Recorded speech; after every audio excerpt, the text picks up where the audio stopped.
All right, let's talk about something that is honestly one of the biggest secrets to a pro-sounding mix. We're going to get into headroom and gain staging. These two things, they're the real game changers. So let me ask you something. Have you ever finished a track, you're excited about it, but it just sounds kind of distorted? Or maybe it just doesn't have that punch you hear in commercial records. Maybe it just feels, well, small. It's a super common problem, and the answer almost every single time is all about how you manage your levels.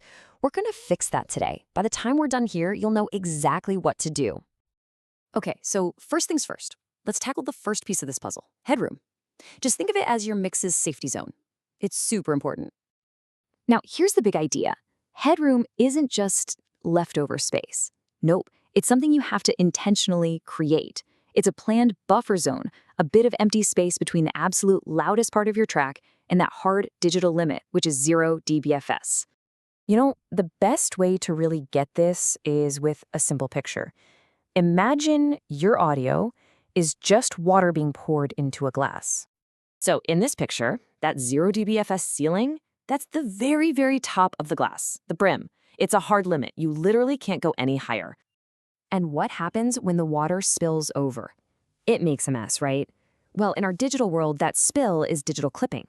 It's that awful, harsh, distorted sound that we want to avoid at all costs. The headroom, that empty space at the top, is your insurance policy against it. So why do we care so much about this safety zone? Well, 3 big reasons.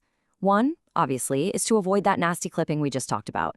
2, your plugins, your EQs, your compressors, they need a little breathing room to work their magic properly. And 3, and this is a big one, you need it for mastering. The mastering engineer can't do their job without it. Okay, so what's the magic number? A really good rule of thumb is to have your final mix, the loudest parts, peaking at around -6 dBFS on your main output. That leaves plenty of space for mastering and keeps everything clean and dynamic. All right, so we know our goal is to create headroom, but how do we actually do that? Well, that brings us to the second big secret, a process called gain staging.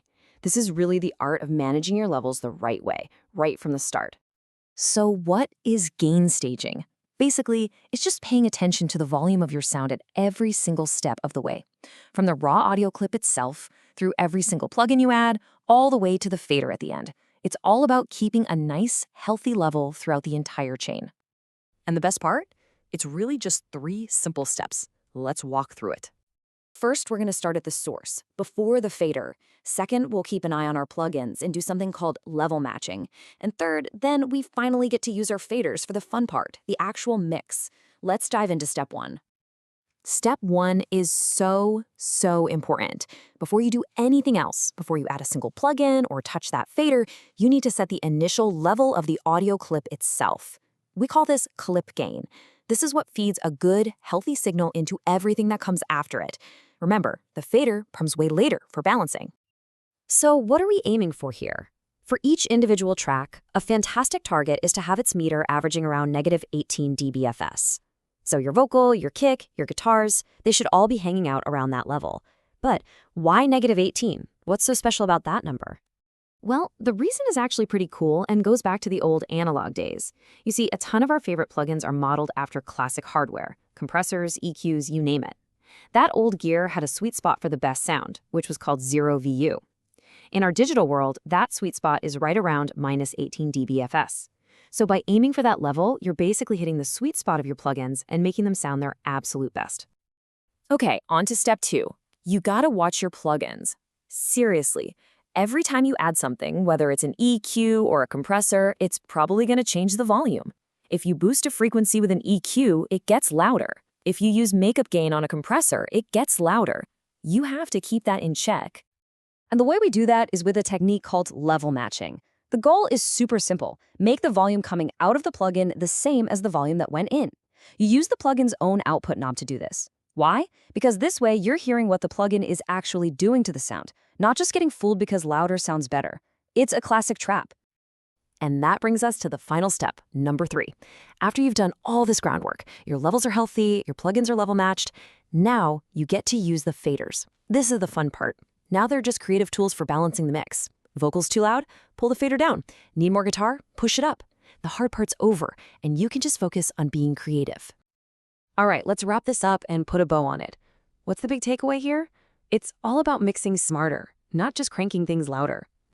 So here's your cheat sheet for a pro mix. Number 1, aim for peaks around -6 on your master fader. 2, set your individual tracks to average around -18. 3, always level match your plugins. And 4, use your faders for the creative stuff after all the gain staging is done.